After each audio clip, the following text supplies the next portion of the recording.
It's a very personal thing, isn't it?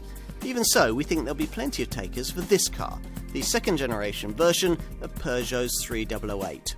Like its predecessor, it's a family-sized crossover SUV, but this time round, the emphasis is very much more on the SUV aspect. There's lots of different design and extra features to set it apart from rival models, and an efficient range of engines that'll satisfy more sensible folk.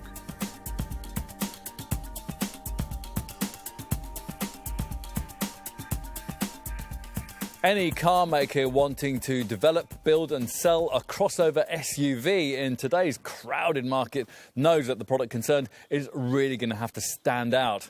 There are, after all, so many brands jostling for space in this segment. So has Peugeot's second generation 3008 model got what it takes?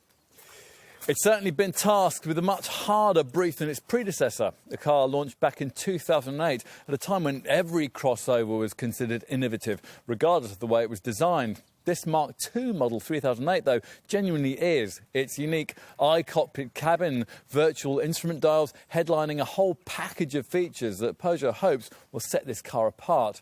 There are, for example, shortcut buttons that use sight, sound, touch and smell to change the whole atmosphere of your drive. And there's even the option of a folding bike, this one electrically powered and able to fit in the boot and charge itself until it's needed at the urban end of any given journey. This 3008 slots into the middle of Peugeot's SUV lineup, just above the Super Mini base 2008 and just below the larger and more luxurious 5008. Like its predecessor, it's based on the Focus-sized family hatchback platform that it needs to compete in the mid-size segment for Qashqai class 5-seat family crossovers, which in this case means that most of the basic engineering is borrowed from the company's 308 model. So this car gets that one's efficient range of engines and its light, stiff EMP2 platform. Now, those underpinnings, shared with Vauxhall's rival Crossland X model, can also support the plug-in hybrid petrol-electric engine that's also developed for this 3008, the only unit in the range able to direct power to all four wheels. The lineup's other power plants are all front-driven, although there is an optional grip control system if you need extra traction. Most likely buyers, though, will be more interested in prioritising a trendy travelling environment, something this car promises to deliver with class-leading flair and quality. So, it all sounds quite promising, doesn't it? Time to put this car to the test.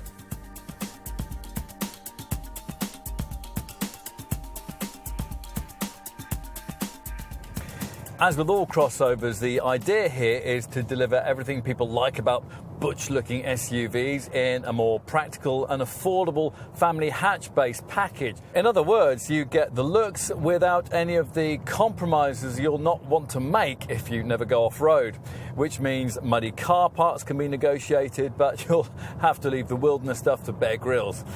So far then, so predictable. There's quite a bit about this 3008 though that's different to the usual Qashqai class theme, and it all starts with the position you get here at the wheel. Come to this car without previously knowing much about it, and to begin with, when you set off, there's this nagging sensation in your head that something's different. Now, by the time you put your finger on what it is, you might already have decided that you rather like it. The change in question being the size and positioning of this tiny steering wheel with its curious flattened top and bottom sections. It comes as part of an i-Cockpit design that's now not only used on this 3008, but also on all of Peugeot's smaller models, the concept based around viewing the instrument binnacle above the wheel rather than conventionally through it. Now that means that the wheel can be smaller and positioned closer to the driver, giving a more connected feel that encourages wrist flick direction changes.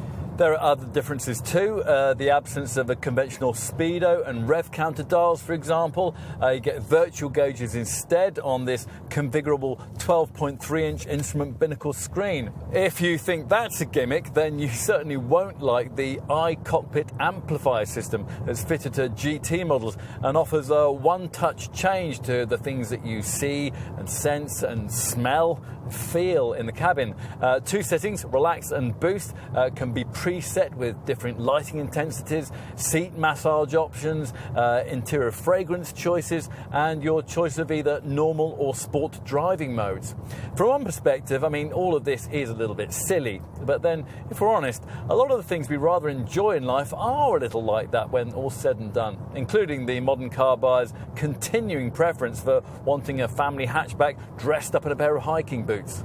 Many early crossover models following this formula had dull, compromised and, well, sometimes downright unpleasant drive dynamics compared to the family hatchbacks that they were based on.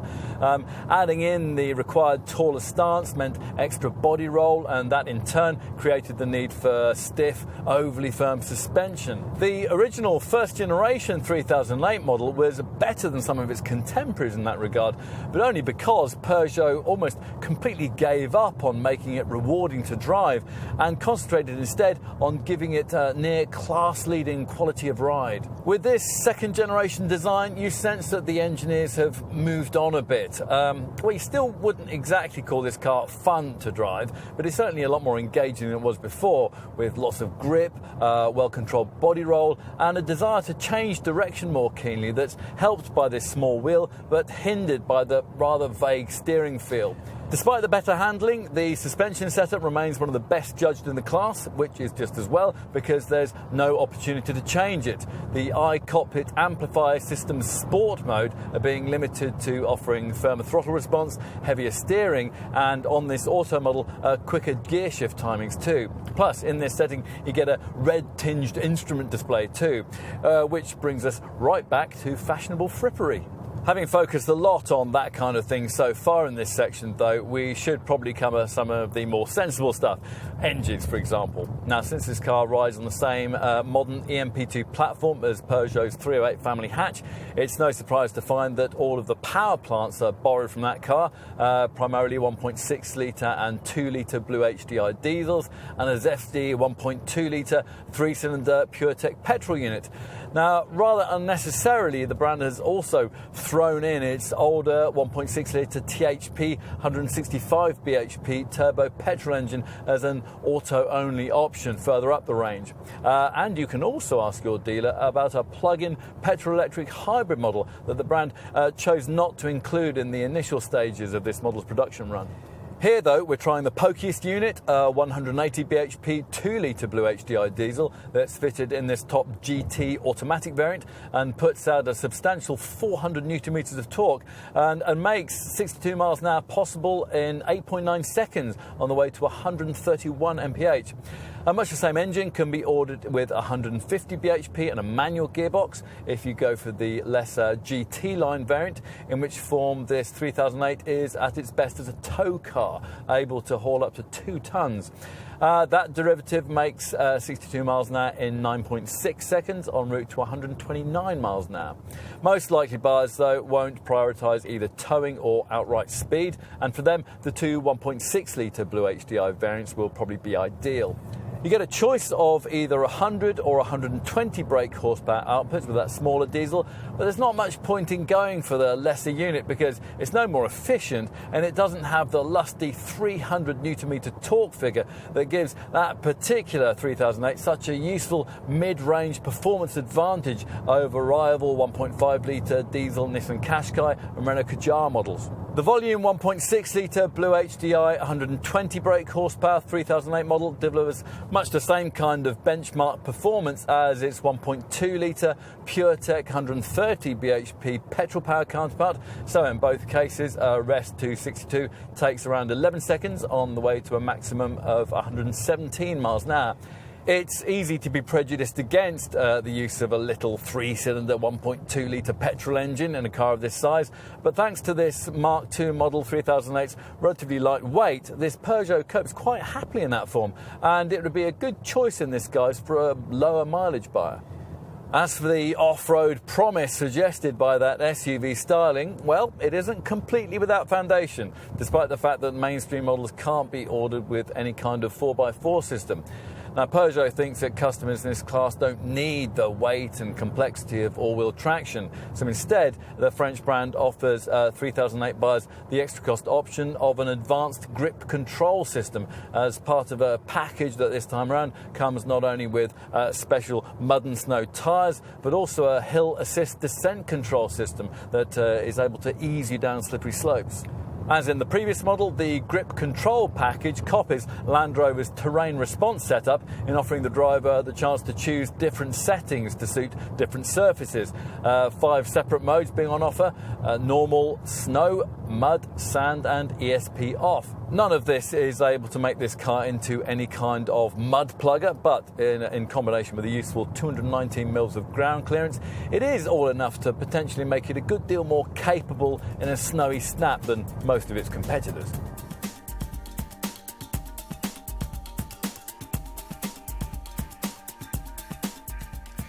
As with the original 3008 model, Peugeot's designers set out to achieve something stylish and distinctive here. The difference is that this time around that they've achieved it. Though something of the Mark I model's profile remains with this crossover, the short, tall, dumpy looks that characterise that early car have been replaced with something far more sophisticated and SUV-like. The styling flourishes cleverly conceal the way that this is a slightly bigger car than before. There's an extra 62 mils of length, but what you don't miss at first glance is the extra class and maturity that's delivered here. Peugeot is pushing its products up market, and in this case, it really shows. Especially here at the front. Now, to create the SUV feel, the nose treatment's very vertical, with that emphasised by this upright placement of the wide grille. Plusher GT models like this one get it with a checkered finish and surround it with a smarter sports bumper, slashes from which intrude into these finely detailed projector headlamps that feature full LED illumination in this top variant. The chrome-framed fog lamps that are further down can also feature that technology on request. These are positioned above large corner air intakes, flanking the grey lower scuff plate that's provided above entry-level trim to emphasise this car's crossover credentials.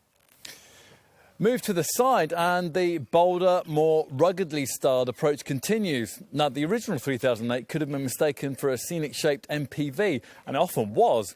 Here, in contrast, the profile's stronger, chunkier, well, tougher. That's courtesy of the high waistline, the pronounced wheel arch trims and the long flat bonnet that's edged by these lovely chromed inserts that flow up into the A-pillars from the headlights. Now, you need a plusher model like this one to get the full intended effect. A little touches like the aluminium roof rails, the larger 18 or 19-inch wheels, and extra chrome above the lower side cladding and along the upper window lane make a lot of difference. Go for one of the GT variants and you can opt to finish the effect with a black painted roof and maybe even this car's GTI style coupe franche two-tone paint finish. The rear end has even more of an upright stance, although the effect's softened by a neat roof spoiler and a polished black strip that incorporates LED tail lamps arranged, as Peugeot puts it, like slashes from a lion's claw. More impractical chrome decorates the top of the bumper and its incorporated tailpipes in this GT model. Of course, as usual, what's more important is the stuff you can't see, namely the lighter, stiffer EMP2 platform that's contributed so much to this second-generation model's improvements in handling and overall efficiency. Time to take a seat inside. Now, the saving grace of the first generation 3008 was its quality interior, and the French maker has raised its game again this time around. If you didn't know you were in a Peugeot, you might think this was a model from the PSA Group's DS Premium brand. It's that good. Or at least it is in an upmarket GT variant like this one, with its stitched dashboard, oak fascia inlays and quilted leather on seats that comply with the Action for a Healthy Back initiative, thanks to their 8-way adjustability.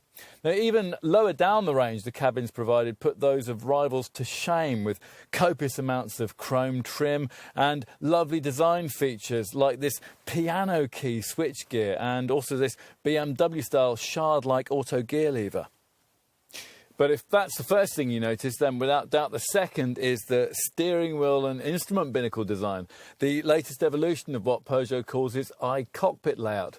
Now, if you've driven any of the brand's more recent smaller models, you'll already be familiar with the basic concept here, that you look at the instruments over the top of the steering wheel rather than through it, and that the wheel itself is a size smaller than you'll be used to, facilitating a wrist flick quality of steering feel that most people prefer once they've experienced it.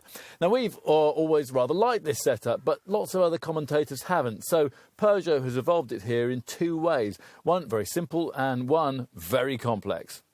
The simple change is so straightforward that you wonder why it wasn't done in the first place.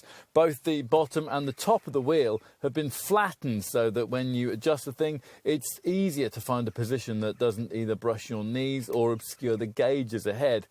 Oh yes, the gauges, well, they represent this cabin's defining talking point. Conventional dials completely replaced by this fully configurable and customisable 12.3-inch colour screen. 5 different display modes, personal, minimum, dials, driving and navigation, accessed via a roller switch on the left-hand side of the steering wheel, prompt intricately animated changes from the state-of-the-art animation. Visual priority can be given to speed readouts, navigation mapping or driving safety features, or you can choose to view only the absolute minimum of information if all of that gives you a headache. On models in this segment, only the optional virtual cockpit system that you can get on an Audi Q2 is in any way similar. With that car, the setup's an expensive extra. Here, it's standard across the range. Just about everything else you'll need to know can be found on what looks like a tablet PC attached to the fascia, a multifunction 8-inch colour touchscreen which, like the instrument layout, can display in your choice of 2 colours, blue or copper, and it deals with the usual stereo, phone, navigational and informational functions. It also has a mirror screen feature that, via the Mirror Link or Apple CarPlay systems, allows the monitor to display certain apps from compatible smartphones. We were less pleased to find this screen also burdened with the ventilation controls. In our view, key things like that are much better separated out. Still, on the plus side, the menus on this display are easier to access than they are in other PSO Group models, because these beautifully crafted piano-style keys below the centre vents offer instant shortcut options to the monitor's most commonly used functions.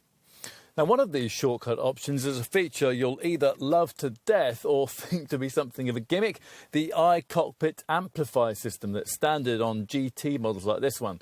Now, it claims to be able to offer a one-touch change to the things you see, sense, smell and feel in your travelling environment. All this via 2 settings, relax and boost. These 2 modes can be configured with different cabin lighting intensities, normal or sport driving settings, and your choice between the 3 rather pretentiously named interior fragrances that the i-Cockpit Amplify package provides to waft around the cabin: Harmony Wood, Aerodrive or Cosmic Queer.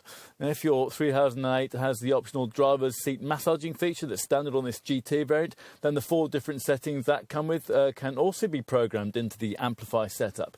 Overall though, we rather like it.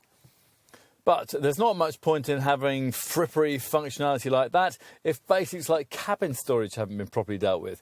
And before fussing about with fragrances, we would have preferred Peugeot's designers to find a way of engineering right-hand drive models so that the majority of space in the glove box wasn't taken up by a fuse box, which has once again happened here.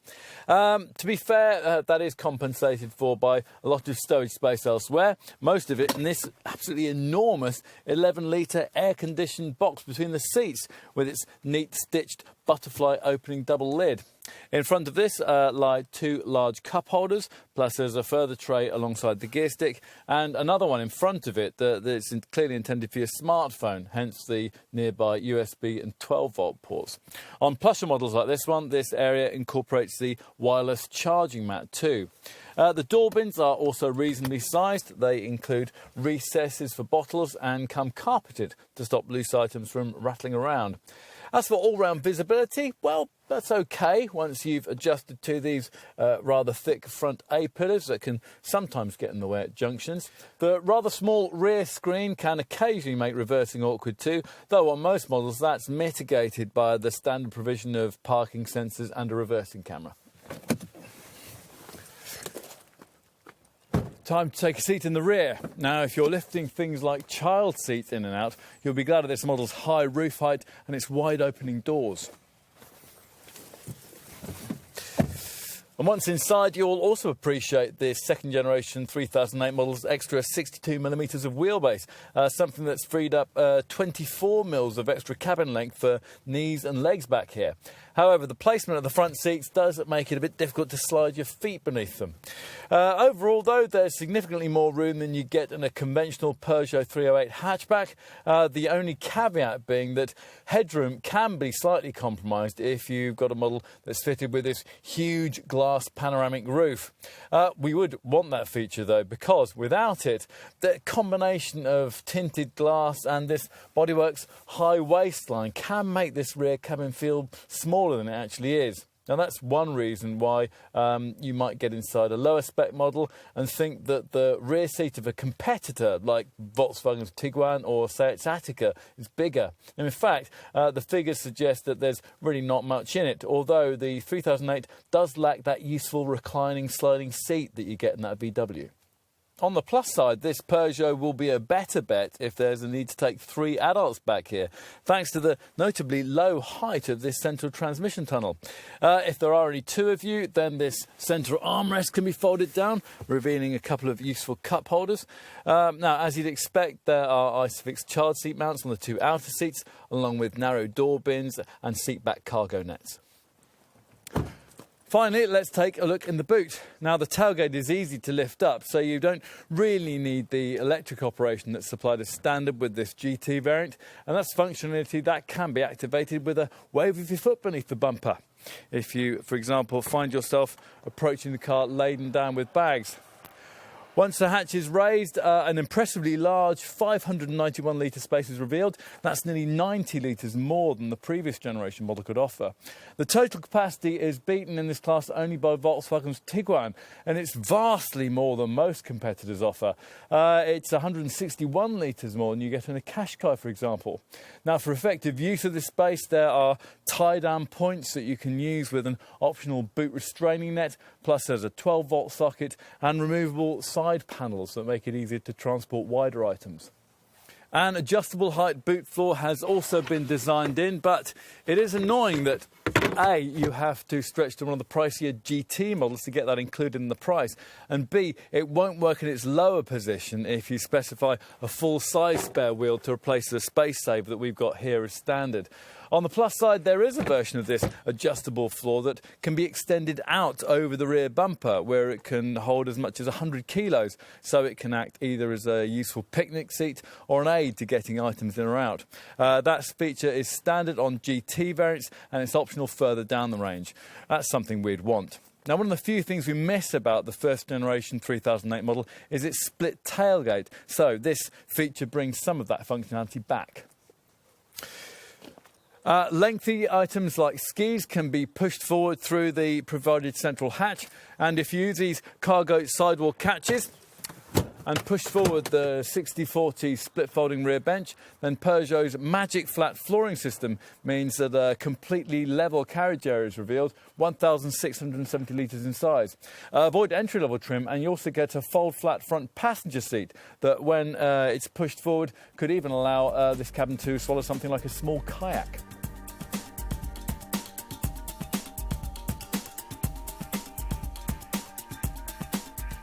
So let's get to the pricing, which is pitched in the £22,000 to £33,000 bracket, and that's pretty much what you expect these days for a family-sized Qashqai class compact crossover with cutting-edge design. The most affordable variants use Peugeot's impressively efficient 3-cylinder 1.2-litre PureTech 130 bhp turbo petrol unit, and that might be all you really need if your annual mileage is quite low. Most customers, though, are likely to want to pay extra for one of the 1.6-litre BlueHDi diesel variants, this engine offered with either 100 or 120 bhp. The premium to go from 1.2 litre petrol power to the base diesel is about £1,000, or around £1,800 for the quicker 120 bhp BlueHDi unit. Go for either the petrol 1.2 or the 1.6 BlueHDi 120 models, and you'll be offered the option of E86 6-speed auto transmission for a further premium of about £1,400. Now, in the case of the diesel, that would take the asking price to a minimum of just over £25,000. Now, across the range, there's a choice of 4 trim levels: Active, Allure, GT line, and this top GT version. Above base spec level, Peugeot is offering its older 1.6 litre THP petrol turbo engine mated to auto transmission, but that'll be a rare sight on our roads. Of slightly more interest to buyers will be the larger 2 litre BlueHDi power plant that's offered at the top of the range. GT line buyers get that pokier diesel unit in 150 bhp form with manual transmission, or alternatively, you can really push the boat out and get it with top spec GT trim, 180 bhp and an auto gearbox. And that is the package we've been trying here. Now, this 3008, like its predecessor, will feature hybrid power during its life cycle, this time using petrol plug-in hybrid technology, so talk to your dealer if that's of interest. That high-tech variant is the only one offering any kind of 4x4 system, the rest of the range being built around front-wheel drive. On to the value proposition that Peugeot's pricing represents in the compact crossover market, which, as you might know, is primarily based around either Super Mini-derived models like Nissan's Duke and Peugeot's own 2008 SUV, or bigger family hatch-based contenders like Nissan's Qashqai and Ford's Kuga. As its pricing suggests, this 3008 is positioned firmly in the larger group, and Peugeot has made no attempt to provide the cheapest option in this crossover sub-segment. So, one of these will cost you about £2,000 more than sector heavy hitters like Nissan's Qashqai, Renault's Kadjar, Kia's Sportage, Hyundai's Tucson, Honda's HR-V and Seat's Attica. Slightly smaller crossovers in this class that are still promoted as being family-sized. Some models like Skoda's Yeti, Mitsubishi's AXX and Suzuki's SX4 S-Cross could even potentially save you a touch more than that when you're comparing against this Peugeot. That depends on the variant you're looking at. Ultimately, though, all the contenders we just mentioned have less sophisticated technology than you'll find in this 3008, and they all offer significantly less rear seat, interior room and boot space. As usual, then, it comes down to what you want. Now, if from what I've just said you've gained the impression that this car's been pitched on the pricey side in this segment, then that wouldn't be altogether correct.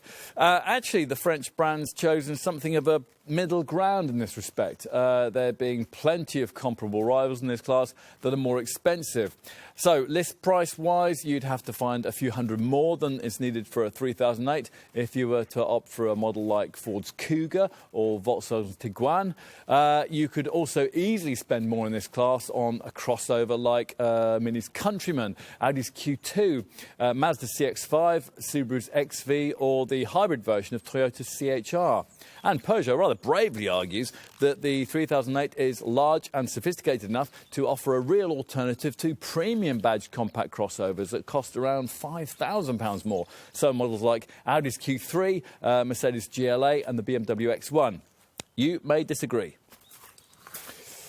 What is not up for discussion is that there are a bewildering number of options in this segment, but we can see plenty of people deciding this Peugeot to be one of the most appealing of them. So if that is your perspective, then you're going to need to know just how generous the brand has been when it comes to standard specification. So let's take a look at that. As I mentioned earlier, the trim range kicks off with active spec, and even that includes 17-inch alloy wheels, automatic headlamps with LED daytime illumination, rear parking sensors and special Magic Wash windscreen wipers that place their wash nozzles on the blades for quicker, more effective cleaning. You also get a space-saver spare wheel. Move inside and you'll find an i-Cockpit instrument binnacle that's based around a 12.3-inch configurable digital instrument panel. Plus, there's an 8-inch colour touchscreen in the centre of the dash that deals with the standard dual-zone climate control, offers Bluetooth and a 6-speaker DAB stereo system, as well as providing a mirror screen media connectivity function. Now, this allows you to duplicate your phone handset's display onto the centre dash monitor, and the setup supports the MirrorLink system for Android devices and Apple CarPlay for iPhones. Around half of all 3008 buyers in this country, though, will find the £1,800 premium that Peugeot asked to trade up to mid-range Allure spec. Models of that grade recognisable by larger 18-inch diamond-cut Detroit alloy wheels, rear privacy glass, a lion grey front scuff plate under the bumper and stainless steel door protectors. The key extra interior feature at this level is a 3D connected navigation system that comes with TomTom Live traffic updates and voice recognition. Plus, there are also useful things like front parking sensors, 180-degree colour reversing camera, power folding mirrors and a fold-flat front passenger seat. The cabin gets a classy upgrade too, with ambient blue interior lighting, man-made leather upholstery with driver's seat lumbar support and a dashboard that's trimmed in Brumeo fabric. If you want a sportier and more technical take on 3008 motoring, then the next trim spec up, GT line, provides that. The look at this level is slightly different thanks to the addition of a sports front bumper surrounding a checkered style grille that, like the mirror housings and the roof, feature a black finish. There are full LED headlights and fog lamps, along with sequential scrolling front indicators, twin exhaust pipes, Detroit 18-inch wheels with a matte Harrier two-tone finish, and Peugeot Lion approach lights that cast the company logo onto the ground when you get out at night. Inside, the leather effect seating features contrast stitching, plus there's a wireless smartphone charging plate and adjustable height boot floor with a pull-out function. Perhaps our favourite feature at this level, though, is i-Cockpit Amplify. And that's a system offering two configurable interior options called Boost and Relax. At the touch of a button, these two settings change the cabin atmosphere via ambient lighting, musical settings and fragrance diffusers. Quite a lot of kit then, but there's still space on the spec sheet for this top-of-the-line GT variant to add even more. Wheel arch extensions surround larger 19-inch two-tone Boston-style alloy rims, plus you get a panoramic open-glass sunroof, aluminium roof bars and chrome door mirror casings. There's also the Peugeot Open and Go keyless entry and ignition system and a smart electric tailgate that opens when you just waft a foot under the back bumper. Inside there's Classier cabin finishing with a grey oak trim for the dashboard and the door cards, along with lovely double-stitched upholstery in real Napa leather. At the front, these seats are heated, they're 8-way electrically adjustable, and they also feature a massaging function that can be activated via the settings of the i-Cockpit Amplify system. So, on to extras and options. Now, many of the features we've referenced on the plusher models can be ordered as individual options further down the range. As you expect navigation, the 3008's 3D connected setup can be ordered with base active trim. And across the range, things like full LED headlights, the aluminium roof bars, the keyless entry system, the heated seats, the panoramic glass roof and the smartphone charging plate will all be popular additions. Buyers opting for the lesser trim levels will also want to look at the adjustable height boot floor, which can also be specified to slide out over the rear bumper, so it acts as a picnic seat. Bear in mind, though, that if you've paid extra for a full-size spare wheel, you won't be able to use the adjustable height boot floor in its lowest setting. What else? Well, avoid entry-level trim, and you can also specify the thumping focal premium hi-fi setup. In addition, we want to look at the improved grip control system that packages up 3 elements that'll improve your winter traction: special 18-inch wheels with mud and snow tyres, hill assist descent control system to ease you down slippery slopes, and a traction control dial with 5 modes to suit the terrain you're travelling on. As for aesthetics, well, unless you want your 3008 finished in either grey or white, you're going to need to pay extra for one of the metallic shades. There's also a pearlescent option, and if you haven't gone for one of the GT models, you can add in a black finish for the roof as well. Those GT variants can be ordered with this car's GTI style Coupe Franche two-tone paint finish too. Further exterior personalisation can be achieved with a range of 17, 18 or 19-inch alloy wheel designs. Inside, Allure and GT line model buyers can add in real leather upholstery if they don't like their man-made hide that's supplied as standard. As for practical touches, well, if you don't order the grip control system, you can have a full-size spare wheel. We'd also want to look at the detachable tow bar and the boot restraining net, plus a 230-volt socket you can fit into the rear passenger compartment would be useful too. If you struggle with parking, you might want to ask your dealer about the Visio Park 2 360-degree colour camera system that can identify spaces and then steer you into them. Finally, there's one further extra that you're really not likely to see anywhere else, the e-bike folding electric bicycle. It connects to a recharging station in the boot and it's easy to lift out when you need it. Now, with a full charge, which can be replenished in just an hour, the e-bike has a range of up to 18 miles, which lets you continue your journey even where cars aren't allowed. Onto safety. Now, as you'd expect, there are all the usual things: twin front, side and curtain airbags, ISOFIX child seat fastenings, and the usual electronic assistance for braking, traction and stability control. Plus, there's driver attention assist, and that's a timed system that'll warn you if the electronics sense that you're getting drowsy at the wheel from your reactions. In addition, you'll want to know about all the cutting-edge electronic radar-driven stuff, and there's plenty of that. All versions of this Peugeot get autonomous braking, an automatic emergency braking system that detects hazards ahead and will apply the brakes if the driver doesn't react. There's also a lane departure warning system that will alert you if you drift out of your lane on the highway. That's just the start, though. Avoid entry-level trim, and your 3008 will also come with Peugeot's Connect SOS and Assistance package that'll automatically alert the emergency services with your exact location if the airbags go off. Another welcome inclusion above entry-level spec is the Safety Pack Plus, and that includes 4 further elements. Active Lane Keeping Assist builds on the lane departure warning system's functionality by guiding the car back onto the right course if you've drifted over the lane markings. Active Blind Spot Detection will alert you if, on the move, you're about to dangerously pull out in front of another vehicle. Active Driver Attention Alert is even more sensitive than the standard system to driver drowsiness, and Smart Beam Assistance will automatically dip your headlights for you at night. Can you go further? Well, this GT model's standard adaptive cruise control with stop function system can be fitted to models further down the range. This setup using a radar to automatically regulate your cruising distance to the vehicle in front at motorway speeds, even to the extent of stopping and then seamlessly starting off again if necessary. Go for the detachable tow bar, and you'll also get a trailer sway mitigation system to avoid snaking when you're pulling a trailer. Now, all of this safety provision proved to be enough for a 5-star showing in Euro NCAP's now much tougher crash testing. That rating including high scores of 85 and 86% in the child and adult protection segments of that test.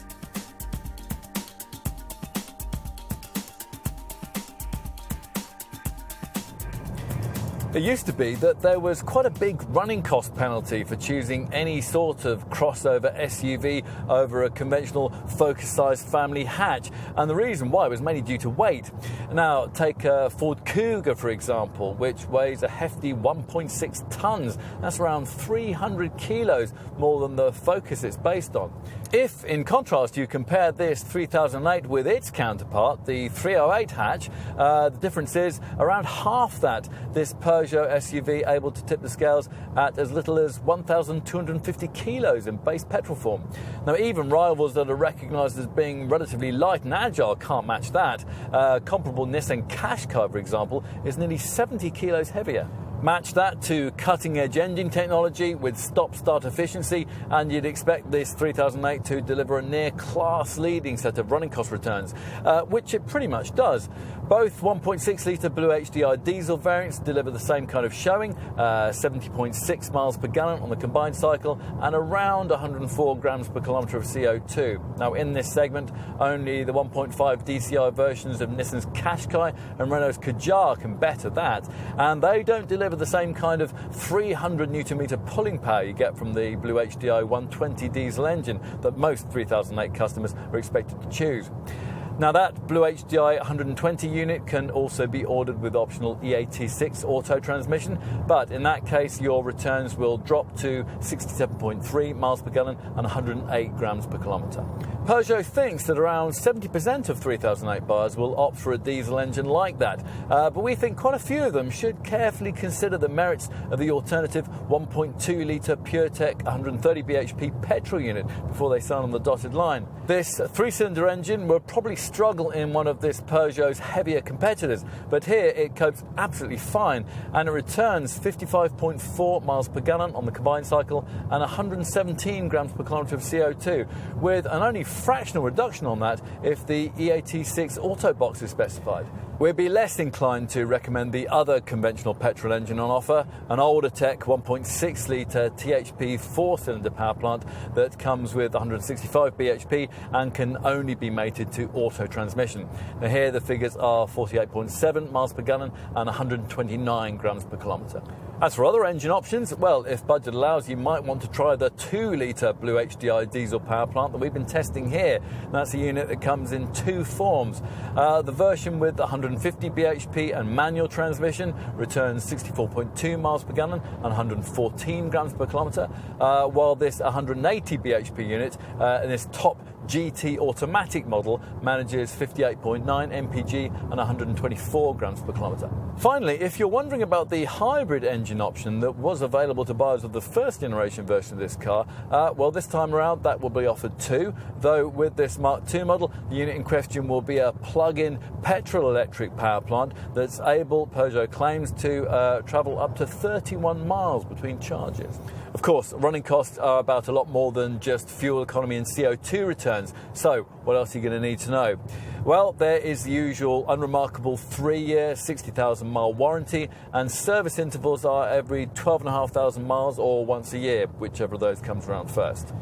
You can budget ahead for their work by taking up Peugeot's service plan that for a fixed monthly fee can cover you for up to 50,000 miles of motoring over either 3 or 5 years. Residual values are going to be key to whole life running costs too. We've seen a predicted figure of up to 47% after a 3-year, 30,000 mile period for the volume 1.6 litre diesel variant, which, if it's realised, would be a big step forward from the kind of showing that the first generation version of this car was able to manage. All of this will help Peugeot dealers when it comes to offering competitive leasing rates on the car. Now, if that's what you're after, it's likely you'll be offered two basic options. Now, the first of these is a straightforward deal where you pay a deposit and a monthly sum as you would with any other leasing contract. Or you could choose the French brand's popular Just Add Fuel package, and that wraps up the insurance, the servicing and the tax into regular payments, so all you have to do is fill up the tank. Having mentioned insurance, we ought to finish by guiding you through the groupings. The 1.2 litre PureTech petrol model sits in groups 11E, 12E or 13E, depending on the trim variant you choose. For the 1.6 litre THP petrol variant, it'll be group 13E or 14E. As for the 1.6 litre BlueHDi diesel, well, the smaller unit with 100 bhp attracts Group 12E rating, while the 120 bhp version sits either in Group 16E or 18E, depending on the trim level you've selected. If you'd prefer the larger 2 litre BlueHDi diesel with 150 bhp, your premium will be based on a Group 21E or 22E ranking, while the Peugeot 180 bhp GT variant that we're trying here is rated at Group 24E.